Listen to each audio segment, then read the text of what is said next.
Thank you very much.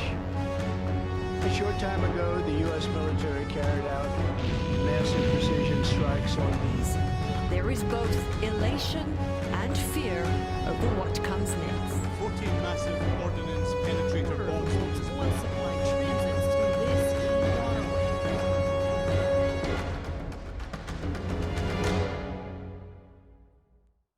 2023년 6월 23일자 이스라엘 투데이. 오늘은 이스라엘 전쟁 관련 속보 방송으로 진행합니다. 미국 현지 시각으로 지난 토요일 밤, 한국 시각으로는 어제 아침 9시경 갑자기 속보로 뜬 내용입니다. 미국의 B2 스텔스 기가 벙커버스터 14발을 이란의 포르도를 포함한 이스파한과 나탄즈에 떨어뜨리면서 이번 전쟁에 미국도 참전하는 상황이 되었습니다. 일각에서는 이번 미국의 벙커버스터 투하를 중동의 지옥문을 열었다, 이렇게 표현할 만큼 그 후 파장이 심상치가 않습니다. 과연 어떻게 된 일이고 또 앞으로 어떻게 될 것인지 오늘 자세하게 알아보도록 하겠습니다. 먼저 이유진 PD 나와 있습니다. 어서 오십시오. 네, 상황이 좀 심각한데 다시 한번 좀 복귀하는 차원에서 정리를 좀 해주시죠. 그동안 과연 미국이 이란의 포르도에다가 벙커버스터를 떨어뜨릴 것인지 말 것인지 이거 같이 참 말들이 많았습니다. 그런데 결국 드디어 어제 전격적으로 포르도와 나탄즈 그리고 이스파한의 이 벙커버스터를 이렇게 세 곳에 요격을 공격을 했는데, 이 작전명이 오퍼레이션 미드나잇 햄머라고 했어요. 이 작전 개요부터 좀 자세하게 좀 설명해 주시고 어디를 어떻게 공격했는지까지 설명을 해 주시죠. 네, 지난 21일 토요일 자정에 미국의 B2 스텔스 폭격기 7대가 미주리주 공군기지에서 이륙을 했고요. 그리고 18시간 동안 논스톱으로 최소한의 통신만 하면서 이제 조용히 여러 차례 공중구비를 받으면서 이제 비행을 했다고 합니다. 그리고 토요일 오후 6시 40분경에 첫 번째 폭격이 시작이 됐는데요. B2 폭격기 6대가 포르도 핵시설에 대당 2발씩 총 12발의 GBU-57 벙커버스터를 투하를 했고요. 그리고 나탄즈 핵시설에도 B2 폭격기 1대가 벙커버스터 2발을 추가적으로 투하를 했습니다. 결론적으로 오후 6시 40분부터 7시 오후 5분 사이에 이란 핵시설의 세 목표물이 모두 타격을 받은 거고요. 무기를 투하한 후에 7시 30분경에 모든 임무를 마친 이 B2 폭격기들이 다시 이란 영공을 벗어나서 미국으로 안전하게 복귀를 했다고 합니다. 그래서 합참 의장인 댄 케인 장군에 따르면 125대 이상의 항공기가 이 임무에 참여를 했고, 그리고 작전 중에는 14개의 벙커버스터를 포함해서 약 75개의 정밀 유도무기가 사용이 되었다고 합니다. 그런데 분명히 미국이 곧 이란을 공격할 거라는 얘기는 계속 나왔었어요. 그렇다면 이란도 나름 뭔가 준비를 하고 있었을 것 같은데, 이란이 미국의 그 B2 폭격기가 이렇게 들어와서 그 쏟아 부을 때까지 전혀 몰랐나요? 아니면 정말 몰랐습니까? 아니면 알면서 기다리고 있었던 걸까요? 일단 이번 미드나잇 해머 작전의 시작부터 마무리까지 그 모든 과정 속에서 이란의 공격이 전혀 없었다라고 한 것을 보아서는 이란이 전혀 몰랐었던 것 같다, 이런 반응이 지배적입니다. 여기에는 미국의 미끼 작전이 큰 역할을 한 것 같은데요. 이번 공격이 있기 전에 트럼프 대통령은 2주 안에 결정하겠다라고 이렇게 2주의 기한을 정해놓으면서 지금 당장 공격하지는 않을 것이다라는 분위기를 조성을 했습니다. 그러면서 이란이 긴장을 늦추게 만들었다는 것이 바로 이 미끼 작전인데요. 또한 이뿐만 아니라 토요일 아침에도 미주리주 화이트먼 공군기지에서 총 13대의 B2 폭격기가 거의 같은 시간에 이륙을 했습니다. 그래서 6대의 B2 폭격기는 미끼로 이제 반대편이 서쪽 태평양 괌으로 이동을 하면서 아마추어 항공기 정찰병이나 정부 관계자 그리고 일부 언론의 주의를 끌었습니다. 그러면서 이제 태평양에 있는 미 공군기지를 향했다고 하는데, 그렇게 6대가 주목을 끌 동안에 나머지 7대의 B2 폭격기가 조용히 동쪽으로 이동해서 임무를 수행했다고 밝혔습니다. 그러니까 그 B2 폭격기가 이렇게 서쪽으로 날아가면서 사람들한테 일단 시선을 그쪽으로 돌리게 한 다음에 진짜 이란을 공격할 것은 이제 동쪽으로 이제 날아간 거군요. 네. 교란 전술 이런 걸 뭐라 그러는 줄 아십니까? 성동격서. 동쪽에서 소리를 내고 서쪽에서 공격한다, 이 얘기인데, 이건 반대로 성서격동 이렇게 얘기를 해야 될 것 같습니다. 자, 그렇다면은 이번에 주요 타겟이 되었던 그 이란의 포르도, 미국이 14개의 벙커버스터를 떨어뜨리는 것 중에 그중에 12개를 이 포르도에 떨어뜨렸는데, 이것이 얼마나 중요한 곳이길래 그렇게 그 포로도 지하 수십 미터 깊은 곳에 뭔가가 있고 또 미국은 이곳을 위해서 이렇게 벙커버스터를 특별히 이번에 이란 때문에 만들었다는 얘기가 있어요. 도대체 이 포로도가 얼마나 중요하고 뭐 하는 곳이길래 그렇습니까? 일단 이 이란의 이스파한이랑 포로도, 나탄즈 이 핵시설은 각각 이란 핵 전력의 뇌, 심장, 척수에 해당한다라는 평가를 받는데요. 미국의 트럼프 대통령이 주요 타겟이었다라고 밝힌 이 포로도 시설은 핵무기 생산에 필수인 고농축 우라늄의 생산 기지입니다. 그래서 국제 원자력 기구 IAEA에 따르면 포로도 시설에서는 우라늄 농축도를 60%까지 끌어올린 것으로 전했고요. 그리고 미국의 국제 안보 연구소인 ISIS에서는 이란의 60% 농축 우라늄은 3주 만에 무기급 우라늄인 233kg으로 전환을 할 수가 있고, 그리고 이 핵무기 9개를 만들기에 충분한 양이다, 이렇게 분석했습니다. 일단 그 미국의 도널드 트럼프 대통령은 이번 작전에 대해서 결과적으로는 굉장히 만족하고 있는 것 같아요. 문제가 됐었던 포르노의 핵시설과 농축 우라늄 완벽하게 파괴가 됐다라는 겁니까? 작전 직후에 트럼프 대통령은 해당 작전이 성공적으로 마무리됐고, 그리고 이란의 핵시설 3곳 모두가 완전히 파괴됐다, 이렇게 이야기를 했는데요. 실제로 사진을 보시면 포르도 시설에 벙커버스터가 뚫은 구멍 6개가 선명합니다. 포르도 핵시설의 환기구로 추정되는 2곳을 정밀 타격한 것으로 보이는데요. 이 환기구가 이 시설에서 가장 취약한 지점일 것이다, 이 정보를 이용해서 환기구를 집중 공습한 것 같습니다. 지하로 연결되는 개별 접근구를 이제 공습을 해서 충격파를 극대화하는 전략을 사용한 것 같은데요.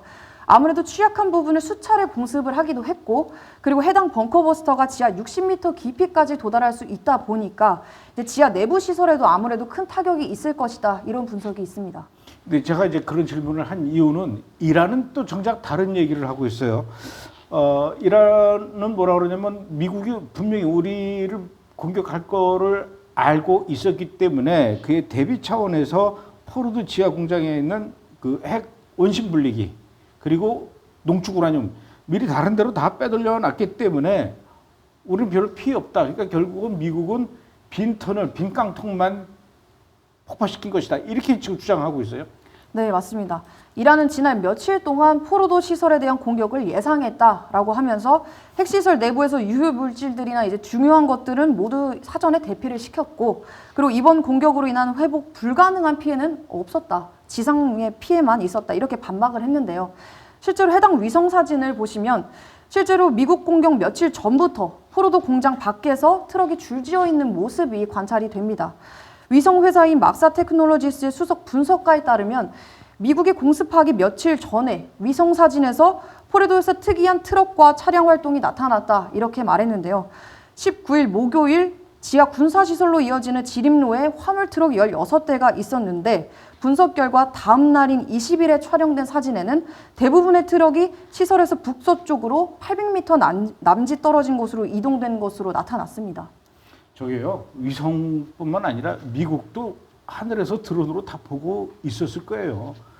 근데 저걸 뭐 미국 측에서 모르지는 않았을 것 같고, 저렇게 트럭이 막 열 몇 대가 줄지어 가는데 분명히 빈 트럭은 아닐 텐데 빠져나갔다라고 해서 그 포르도 터널이 완전히 텅 비었다. 그걸 일부러 뭐 비트 폭격기가 거기까지 날아가서 이렇게 벙커버스터 비싸요. 근데 그걸 그냥 떨어뜨리지는 않았을 것 같은데, 근데 문제는 지금 미국에서도 이란의 그 주장에 동조하는 그런 사람들이 있는 것 같아요. 미국의 또 나름 전문가라는 사람, 역시 이란의 이런 얘기에 뜻을 같이 하는 사람들이 있죠. 네, 이제 전문가들이 벙커버스터가 핵시설에 닿지 않았을 가능성에 대해서 제기하고 있다 보니까 그런데요. 그 이유에 대해서는 미국이 이번 이란 공격에 사용한 이 벙커버스터가 지하 60m까지 관통할 수 있는 것은 사실이지만 포로도 핵시설은 그보다 깊은 지하 80에서 90m에 있기 때문이다라는 것인데요. 사우디아라비아도 미국의 공격 후에 걸프 지역에서 방사능 영향이 감지되지 않았다, 이렇게 전했습니다. 그리고 국제 원자력 기구 IAEA 역시 공습 약 5시간 이후에 외부 방사능 수치 증가가 보고되지 않았다, 이렇게 전했는데요. IAEA의 라파엘 그로시 사무총장은 지하 핵시설 피해 정도 평가를 하는 것에 대해서는 우리가 직접 판단할 수는 없다. 누구도 피해 규모를 정확하게 알 수는 없다 이렇게 일축했습니다. 일단 지하 깊이에 8, 90m 깊이에 있다는 거 아닙니까? 네. 근데 이제 벙커버스터는 한 번에 60m까지 들어갈 수가 있다. 뭐 계산해보면 그렇지만은 지금 그 벙커버스터가 그냥 그 8, 90m 위에 있는 안반을 뚫은 게 아니지 않습니까? 네. 이유진 PD가 얘기했던 것처럼 그 지하 그 핵 저장고에 와 지상으로 연결되어 있는 그 환기구를 향해서 공격을 했기 때문에 그러면 뭐 8, 90m가 아니라 100m라도 들어가죠. 그런데다가 한 발이 아니라 한 발 들어가서 60m를 뚫어놓고 그 다음에 또 똑같이 그곳에 들어가서 또 뚫으면 120m까지 들어가는 거 아닙니까? 네. 이게 뭐 나 같은 사람도 계산해보면 바로 나올 수 있는데 그 뭐 미국의 유튜버겠죠. 뭐 전문가가 아니라. 자, 그런가 하면 이제 포르도는 그렇다 치더라도 다른 곳에도 또 이 공격하지 않았습니까? 이스파한. 이곳에는 또 벙커버스터가 안 떨어졌다면서요, 이스파한은? 네, 맞습니다. 이제 이스파한 핵시설에는 벙커버스터 대신에 토마호크 순항 미사일로 공격을 했습니다. 이란 남부 해역의 미국 함선에서 발사한 것이고요. 총 20발에서 30발까지 발사를 했다고 합니다. 그래서 미 합참의장인 댄 케이는 이 토마호크 미사일이 B2 폭격기 공습 전에 발사가 되었는데 이 미사일이 비행 시간이 느리고 또 이동 거리가 길다 보니까 B2 폭격기가 14발의 폭탄을 모두 투하한 직후에서야 이스파한의 목표물을 타격했다고 전했습니다. 이란이 13일 날 새벽에 그 이란을 향해서 선제 공격한 이후에 매일매일 그 베냐민 네탄야후 총리하고 미국의 트럼프 대통령하고 매일 통화를 했대요. 그러면서 뭐라 그랬냐면은 우리가 계속 지금 발사대 공격하고 뭐 여러 군데 공격하고 있다. 그런데 이 이스라엘의 공격의 마무리는 트럼프 당신이 좀 해줘야 되는 게 아닌가. 우리가 다 깔아놨으니까 마지막 단추만 벙커버스터만 당신 떨어뜨려주면 된다.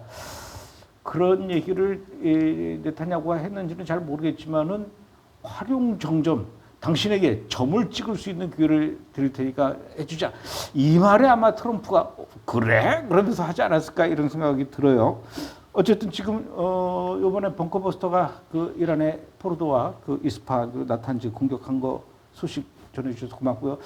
잠시 후 2부에서는 우리 문주혁 PD가 나와서 이번에 그 미국의 이란 공격 이후에 이란이 또 반격을 하는데 미국은 공격하지 못하면서 이스라엘 향해서 또 공격을 했죠. 그래서 좀 이스라엘도 피해를 많이 보고 있는 것 같습니다. 과연 그 이후에 이란의 상황 잠시 후에 또 자세하게 전해드리도록 하겠습니다. 수고하셨습니다. The Bible prophesies a war that's coming. The prophecy is found in Revelation 9, verse 13 through 21, and it states that a war will emanate from the Euphrates River. There are 4 countries that house the Euphrates River: Turkey, Syria, Iraq, Iran. In Ezekiel 38 talks about Iran attacking with other countries, attacking Israel. At the same time, you see Jeremiah 49, end of it, that he says, I will set my throne in Elam, which is modern day Iran. Elam is the land east of Euphrates, which is Iran right now. So there are 2 things happening when we enter the end times. One, Iran is going to get ready to attack Israel. You see the government of Iran saying we have to wipe Israel off the map. They're developing nuclear bomb, and they want to use it.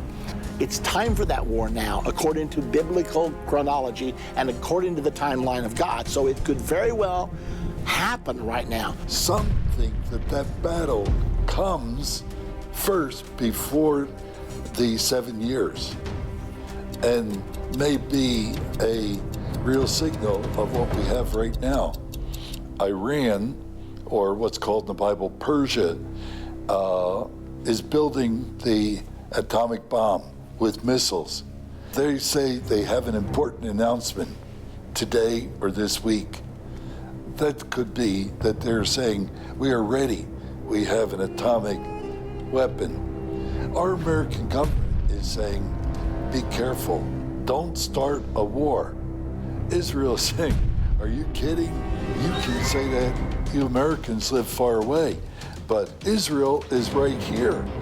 But we're going to fly over with deep bunker buster bombs, and we're going to destroy all of those planes. And we could have the beginning of that war tonight.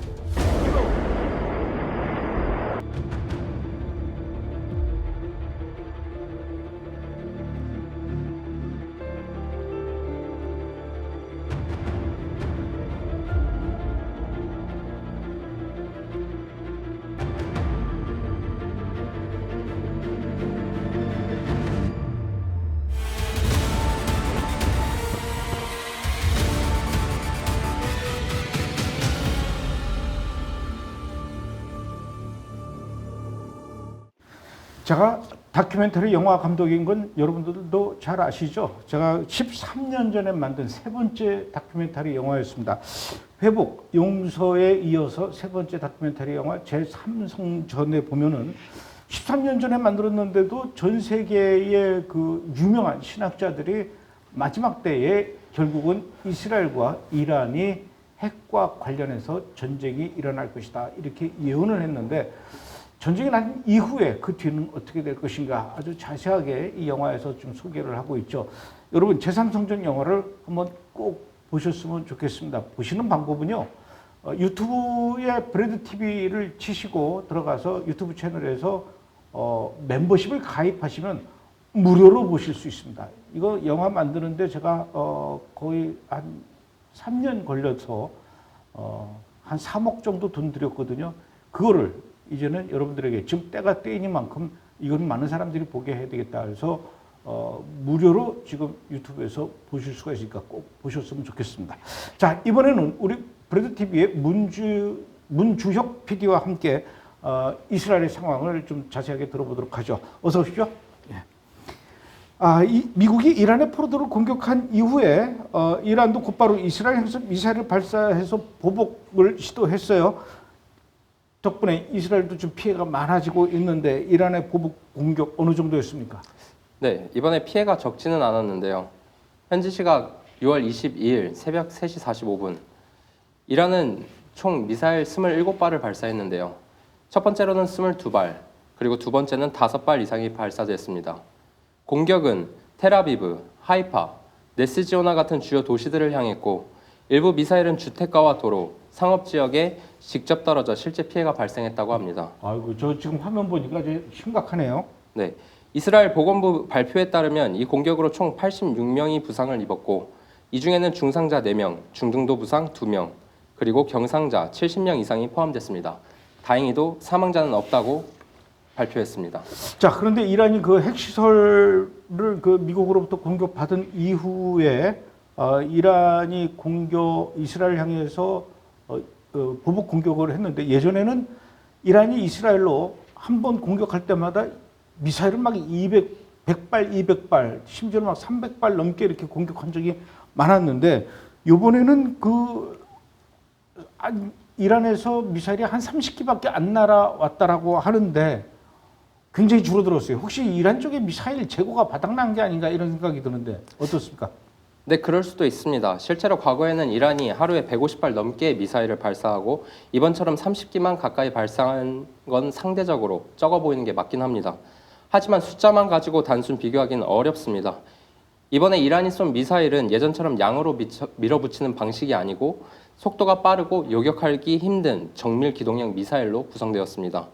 이란은 지난 몇 주 동안 이스라엘을 상대로 이미 500발 넘게 미사일을 쐈고 드론도 1000기 가까이 사용한 걸로 집계됩니다. 이 정도면 재고가 빠르게 소모되고 있다고 볼 수도 있기는 합니다. 빨리 바닥났으면 좋겠네요. 자, 이번에 그 이스라엘의 텔아비브와 하이파에 떨어진 것도 그렇고 또 지난번 공격 때도 텔아비브에 있는 모사드 본부에도 미사일이 떨어졌어요. 이런 걸 보면 지금 이스라엘이 자랑하던 세계 최강의 그 방공 요격 시스템 아이언돔도 그렇고 뭐 데빗 슬링도 그렇고 이게 방어율이 꽤 높다라고 그동안 세계적으로 알려져 왔었는데 이번에 이렇게 막 그 텔아비브하고 하이파에 떨어지는 걸 보니까 꼭 그런 것만은 아니구나라는 그런 의구심이 들긴 하는데 실제로 이번에 많이 뚫린 거죠. 네, 이번에 부분적으로 뚫렸다고 말할 수밖에 없습니다. 아이언돔을 중심으로 이스라엘의 방어 체계는 원래 요격률이 90% 이상으로 평가받고 있었는데 실제로 수많은 무차별 로켓 공격을 막아낸 전례도 사실은 많았습니다. 그런데 이번 이란의 공격 양상은 조금 달랐습니다. 6월 22일 아침 이란이 발사한 27발 이상의 미사일 가운데 일부가 텔아비브, 하이파, 네스지오나 같은 지역의 도시 중심부에 떨어져 버렸고 아까 말씀하신 것처럼 텔아비브 인근 모사드 건물로 의심되는 지역에도 미사일이 떨어진 일도 있었는데요. 실제로 이스라엘 군 당국도 요격률이 최근 들어 떨어졌다는 걸 인정했습니다. 처음에는 약 90%의 요격률을 유지했는데 6월 중순 이후로부터는 65%밖에 안 된다는 분석도 나왔습니다. 일단 그 텔아비브에 떨어진 거는 모사드 건물이 아니라 모사드 건물로 의심되는. 네. 그렇게 얘기하는군요. 근데 어쨌든 그 방어율이 90% 넘다가 왜 갑자기 이렇게 65%까지 떨어집니까? 그 아이언돔 같은 시스템은 이 미사일로 어디로 떨어질 것 같다라고 예측해서 위험한 경우에만 요격 미사일을 발사하는 방식인데요. 미사일만 날아오는 게 아니라 그와 동시에 드론 수십 대, 수백 기가 날아오고 그리고 사이버 공격으로 레이더를 교란하거나 심지어 방공 시스템 자체를 노린 공격도 함께 벌어지고 있습니다. 그러다 보니까 방어망이 분산되고 한 번에 막아야 할 목표가 너무 많아지면 아무리 정교한 시스템이라고 해도 완벽하게 대응하기는 어려운 겁니다. 그런데 이번에 그 이란이 쏜 것 중에 극초음속 미사일이라는 게 있어요. 극초음속이면 속도가 너무 빨라서 이스라엘의 그 방공 시스템이 못 맞추는 거 아닙니까? 근데 이 극초음속 미사일 속도는 정말 빠르지만 실제로 궤도를 바꾸며 요격할 수 있는 기동 시스템을 사실 말하는 겁니다. 하지만 이란은 아직 그 기술을 실전에서 입증한 적은 없습니다. 일단 극초음속이라는 건 시속 5,000km 이상으로 날아가는 걸 말하는데요. 그런데 사실 이 속도 자체는 대부분의 기존 탄도미사일들도 이미 도달하는 수준입니다. 문제가 되는 건 속도보다는 기동성인데, 즉 날아가다가 중간에 궤도를 바꿀 수 있느냐 이 부분입니다. 이런 미사일은 요격이 훨씬 어렵습니다.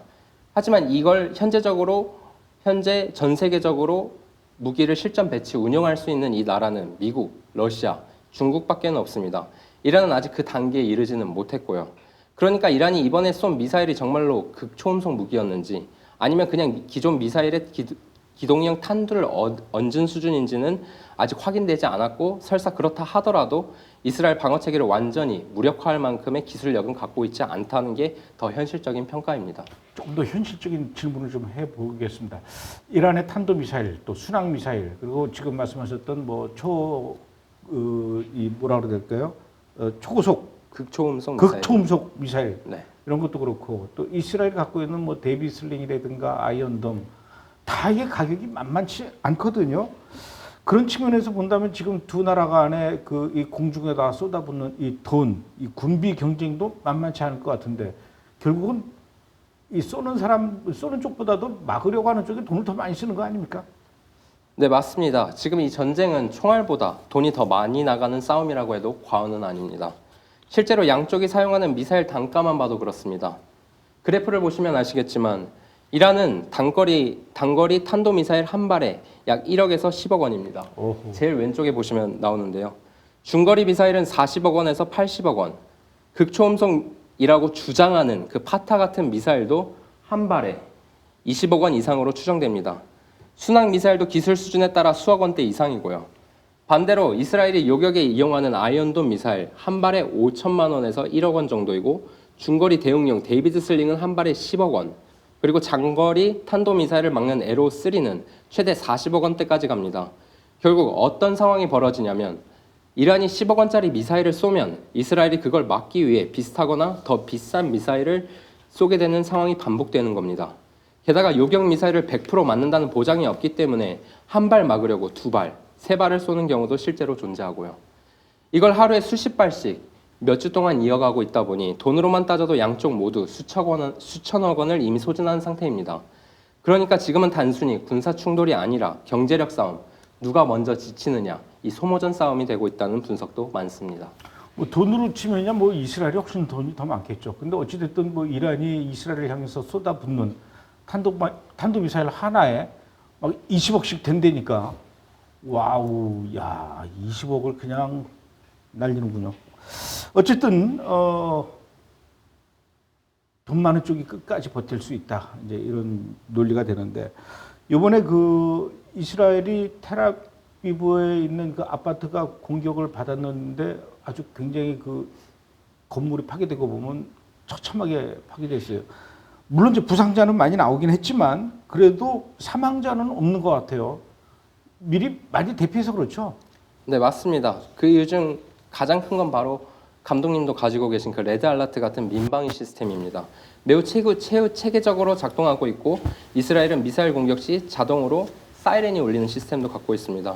국민 대부분이 자택이나 건물 및 대피소, 방공호, 즉시 피신할 수 있는 시스템을 갖추고 있고 이번처럼 도심 한복판에 공격이 발생했을 때에도 사람들이 1, 2분 내로 대피소에 이동한 덕분에 인명피해를 최소화할 수 있었습니다.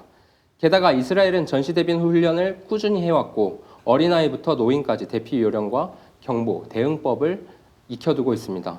건물마다 대피소가 따로 마련되어 있는 경우도 많기도 하고요.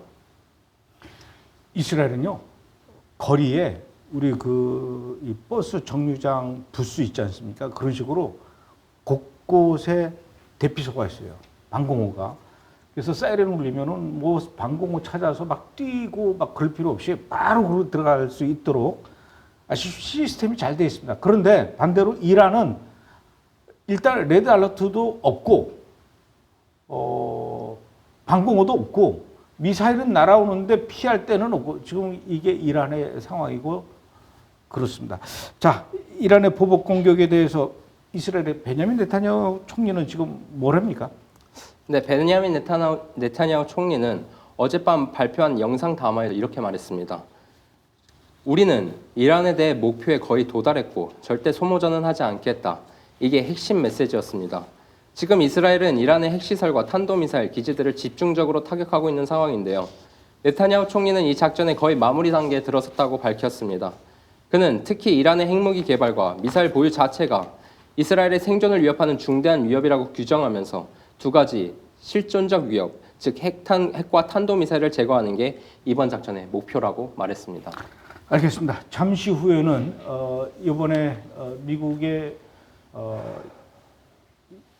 포르도에 벙커버스터 투하한 이후에 지금 이란도 그렇고 전 세계도 그렇고 굉장히 후폭풍이 지금 몰아치기 직전의 그런 상황입니다. 과연 이 일이 일파만파 어떻게 퍼져나갈지 잠시 후에 또 우리 두 PD들과 함께 이야기 나눠보는 시간을 갖도록 하겠습니다. 잠시 후에 뵙겠습니다.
예, 이번에는 문주혁 PD하고 이유진 PD 다 같이 모였습니다.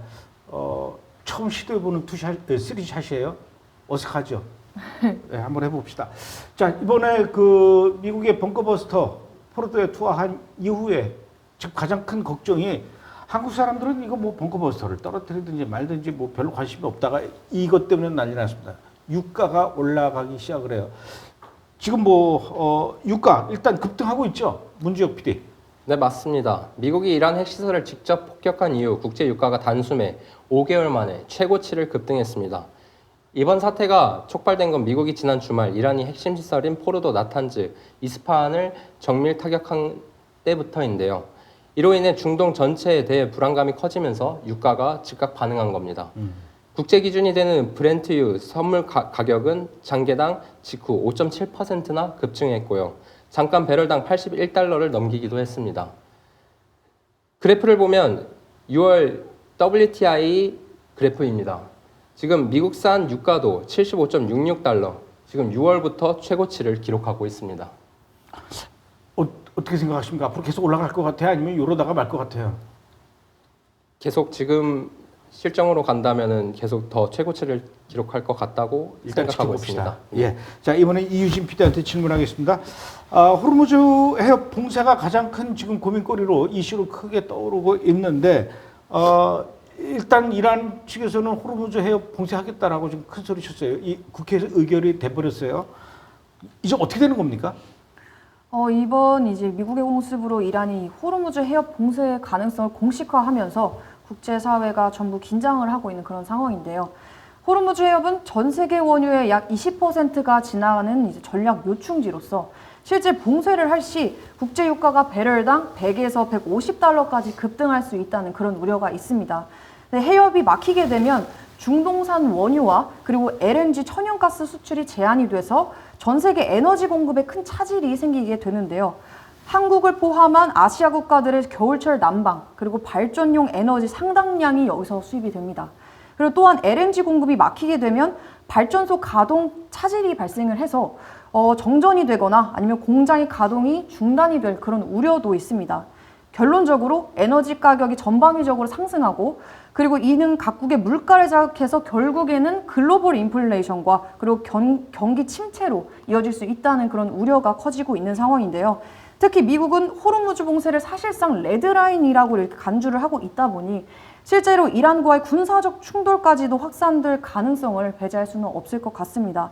그리고 한국 역시 원유 수입의 약 70%를 중동에 의존하고 있기 때문에 에너지 가격 급등과 그리고 물가 상승 그리고 산업 전반의 비용 부담이 증가하는 이런 직격탄을 맞을 수 있는 그런 상황입니다. 이란은 뭐 의회에서 호르무즈 해협을 봉쇄하자 이렇게 결의를 했다고는 하지만 쉽지 않습니다. 왜냐하면 지금까지 한 번도 이란이 여러 차례 중동 전쟁 위기 속에서도 호르무즈 해협을 한 번도 봉쇄한 적은 없어요. 왜냐하면 그것을 봉쇄한다라는 것은 그만큼 전 세계를 향해서 선전포고하는 거나 마찬가지거든요. 그러니 지금 뭐 미국도 거기 항공모함 가 있지. 그러니까 이거는 스스로 진짜 이란이 우리 죽겠습니다. 우리 죽을 테니까 마음대로 하십시오 하면서 봉쇄하겠다라는 거하고 똑같거든요. 거기까지는 안 갈 것 같아요. 일단은 화가 나서 이란 측에서도 화가 나서 그냥 크게 한번 질러본 거예요. 제가 보기엔 그래요. 호르무즈 한번 봉쇄한다고 소리 질러 그래놓고 야 이게 큰일 났다. 이거 진짜 봉쇄 못할 것 같은데 막 지금 누가 하자 그랬어. 그래서 막 지들끼리 싸우고 났을 것 같아요. 자, 그래도 만약에 이란이 호르무즈 해협을 봉쇄하거나 또 그다음에 보복 차원에서 중동 영내에 있는 미군 기지들을 향해서 공격하겠다 이렇게 얘기했어요. 중동 여러 나라들 중에 미군 부대가 있는 미군이 주둔하고 있는 데가 얼마나 있습니까? 사진에서도 확인하실 수가 있는데 이라크에는 2,500명, 그리고 바레인에는 9,000명, 쿠웨이트에는 13,500명, 카타르에는 10,000명, 아랍에미레이트 UAE에는 3,500명 등 중동 내 주둔 중인 미군이 총 4만 명 정도로 추산이 되고 있습니다. 근데 실제로 이란은 사정거리 2,000km 수준의 탄도 미사일을 대거 보유하고 있다 보니까 이렇게 미사일을 이용해서 미군 기지에 공격에 나선다면 중동 내 주둔 중인 미군 4만 명이 사정거리 내에 있는 셈인 거죠. 아이고. 어쨌든 큰 소리든 뭐든 간에 이란이 만약에 그 호르무즈 해협을 봉쇄한다거나 또는 중동에 있는 미군 기지를 향해서 이란이 공격하게 된다면은 미국의 도널드 트럼프도 가만히 있지 않을 것 같은데 뭐라고 했죠? 또 트럼프가. 네, 맞습니다. 뭐라고 그랬습니까? 이번에 이제 미국의 공습의 반경 메시지를 보내는 이란에 대해서 트럼프 대통령이 이란 정권 교체 가능성에 대해서 한번 언급을 한 건데 결국엔 이제 하메네이 정권 교체 가능성을 언급한 것입니다. 트럼프 대통령의 이 입장이 나오기 전까지 핵심 참모들은 정권 교체는 염두에 두고 있지 않다 이렇게 입장을 밝혔었는데 이란의 반발에 따른 확전 가능성을 차단하려는 시도로 보입니다. 하지만 이란이 호르무즈 해협을 봉쇄하거나 아니면 중동 내 미군 기지를 직접 공격하게 된다면 그건 미국 입장에서는 레드라인을 넘는 그런 행위로 간주가 되니까 군사적 대응이 불가피한 상황으로 전개될 가능성이 매우 크다 이렇게 분석을 하고 있고요. 그리고 트럼프 대통령은 초임 때와 마찬가지로 재임이 시작된 이후부터도 강경한 대이란 정책을 펼쳐오고 있는데요. 자국의 이익을 우선시하는 트럼프 대통령이 이란에게 여러 차례 이렇게 기회를 줬음에도 불구하고 이번에 또다시 이란이 마지막 기회를 차버릴 시에는 어떤 사태가 벌어지게 될지 그것에 대해서 명확한 메시지를 이번에 던진 것으로 보입니다. 문지혁 PD. 네? 지금 아야톨라 알리 하메네이 지금 어디에 있고 괜찮은 겁니까? 결국은 뭐 미국은 뭐 정권 교체까지 갈 수도 있다라고 하는데. 네, 최근 보도에 따르면 아야톨라 알리 하메네이는 현재 테헤란 외곽의 라비잔 지역에 있는 지하 벙커에 은신해 있는 것으로 알려졌습니다. 이동은 최소화하고 IRGC 혁명수비대 특수경호대에 의해 철저히 보호 중이라고 하는데요. 그는 최근 후계 구도를 미리 준비하고 이미 3명의 잠재적 후계자를 지정한 정황도 드러났습니다. 이는 단순한 경계 차원을 넘어 내부에서 권력 이양 가능성까지 염두에 둔 조치로 보이는데요. 정권 교체에 대해 미국 전 대통령 트럼프는 정권 교체도 검토할 수 있다며 언급을 했지만 현재 미국 정부 핵심 인사들은 목표는 핵시설 파괴이지 정권 전복이 아니다라며 선을 그은 상황입니다. 지금 뭐 이스라엘로부터 공격당하고 또 미국으로부터 공격당하고 거의 뭐 이란은 속수무책으로 당하고 있고 그동안 얼마나 큰 소리 뻥뻥 쳐왔습니까? 그런데 정작 이런 상황이 되니까 하메네이는 지하 벙커에 숨어 있고 그러니 이란 국민들이 화가 나지 않을 수가 없죠. 화가 나죠, 당연히. 안 그렇겠습니까, 유진 PD? 지금 이란 내부 분열도 굉장히 심각하게 커져가는 것 같아요, 유진 PD. 네, 맞습니다. 이제 이란 내부 상황도 좀 복잡해지고 분열도 심화되고 있는 상황이다. 이렇게 분석이 많이 나오고 있는데요. 미국이 공습한 그 이후부터 이란의 강경파가 이스라엘과 그 동맹국에 대해서 복수를 해야 한다. 이렇게 위협을 하고 있는 가운데 온건파와의 분열이 심화되고 있는 그런 상황입니다. 이제 일하스 하즈라티 이란 통신위원회 위원장은 국가는 이스라엘과 미국 편의 선 자들을 수치스러운 반대 세력이다 이렇게 보고 있고 그들을 조국을 팔아넘기는 자들이다 이렇게 비난했습니다. 그리고 이란 정부 또한 이를 반역으로 규정을 하면서 그러니까 이스라엘과 미국 편의 선자들을 반역으로 규정을 하면서 강력한 대응을 경고했는데요. 아랍의 방송국인 알자지라는 이 같은 움직임에 대해서 이란의 내외의 분열이 더욱더 심화되고 있으며 그리고 정권 비판에 대한 탄압, 표현의 자유 억압 그리고 전쟁 중에 극단적인 내부 결속 조치가 전개되고 있음을 보여주고 있다 이렇게 평가했습니다. 그러니까 이란의 젊은이들도 1979년 이전에 이슬람 혁명 이전에 이란을 굉장히 꿈꾸고 있어요. 그 극장 가고 스포츠 경기 구경하고 또 여자들도 짧은 치마 입고 히잡 안 쓰고 자유롭게 생활하던 서구 문명 다 똑같이 누리면서 이렇게 살던 그때를 그리워하고 있는데 지금 뭐 하메네이가 그냥 꾹 찌고 자기는 정작 숨어 있고 살겠다고 이런 식으로 해서 결국은 나는 내부 분열이 일어나서 미국이나 이스라엘의 힘에 의해서 정권이 바뀐다든가 하메네이가 제거되는 게 아니라 내부 분열로 인해서 하메네이가 제거되고 정권이 교체. 그게 내가 보기에 가장 자연스러운 수순이 아닐까 이렇게 생각해요. 이건 제 생각이에요. 예. 자, 가장 걱정되는 것은 이번 전쟁으로 인해서 중국하고 러시아의 움직임이에요. 그런데 지금 심상치 않은 것이 중국에서 좀 이상한 움직임이 있다면서요? 문지혁 PD? 네, 중국의 외교부는 이번 미국의 이란 핵시설 공습에 대해서 국제법 위반이라고 강력히 비판했습니다. 유엔 안전보장이사회에서는 중국과 러시아가 주도해 즉각적 충돌 중단을 결의안을 발표했고요. 실제로 유엔에서도 미국과 이스라엘의 행동이 자제를 넘었다는 목소리도 나오고 있습니다. 그런데 여기서 더 주목받는 사건이 바로 최근 중국에서 출발한 보잉 747 화물기들이 있습니다. 이란 인근에서 레이더에서 사라졌다는 보도입니다. 6월 중순 중국 내 주요 공항에서 출발한 장거리 화물기 3대가 유럽행 비행기 계획을 등록해놓고도 중국 경유지인 중앙아시아를 지나 이란 국경 인근에서 갑자기 레이더 신호가 끊긴 건데요. 문제는 이들 화물기가 군수물자 운송에 특화된 고용량 기체들이라는 점입니다. 공개적으로 도착지를 룩셈부르크라고 했지만 실제로는 유럽 상공에 들어온 흔적조차 없습니다. 이에 대해 전문가들은 중국이 이란의 무기나 드론 부품 혹은 특수기술 인력을 운송했을 가능성이 크다는 분석을 내놓고 있습니다. 그러니까 항공 추적 시스템에서 러시아에서 중국에서 뜬 비행기 수송기가 유럽으로 간다 그러놓고 유럽으로 안 가고 이란을 지나가서 그 이란에서 중간 어디서 이제 멈춰버린 거죠. 네. 신호가 끊긴 겁니다. 착륙한 거네요.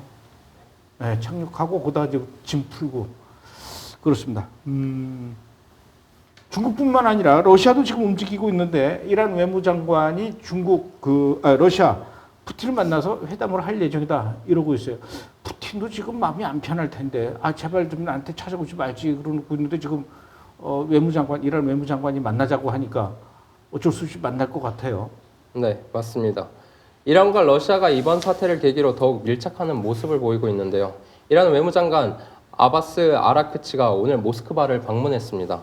현지 시각으로 6월 23일 오전 러시아 푸틴 대통령과 직접 회담을 가졌고 미국의 핵시설 공습 이후 긴박하게 전개되고 있는 상황입니다. 이 자리에서 아라크치 장관은 미국의 공습은 명백한 주권 침해이자 국제법 위반이라고 비판하면서 러시아의 정치적, 외교적 지지를 요청할 것으로 보입니다. 예, 어제 주일날 교회 갔다 오고 오늘 아침 월요일날 출근을 하자마자 갑자기 지금 난리가 나가지고 이렇게 긴급하게 방송 준비하느라고 두 분 고생하셨습니다. 문주엽 PD 오늘 두 번째 방송 때 괜찮습니까? 긴장됩니다. 네, 첫 번째 방송 때 너무 대본을 보고 읽는다고 막 별 소리가 다 많았는데 오늘은 그래도 많이 나셨어요. 자꾸 해보면 괜찮아질 겁니다. 자, 오늘 방송 여기서 마치도록 하고요. 내일 또 다시 방송을 할 예정입니다. 내일은요, 저희 현영 기자가 또 준비하고 있습니다. 지금 이번에 이 미국의 그 트럼프가 벙커버스터를 포르도와 그 이스파한 여기에 투하한 것에 대해서 지금 그 자세하게 분석하고 또 앞으로 일어나게 될 여러 가지 그 파장에 대해서 또 더 본격적으로 깊이 분석해보는 그런 시간을 갖도록 하겠습니다. 내일 저녁 7시에 다시 또 특별 방송으로 여러분들 찾아뵙겠습니다. 수고하셨습니다. 고맙습니다.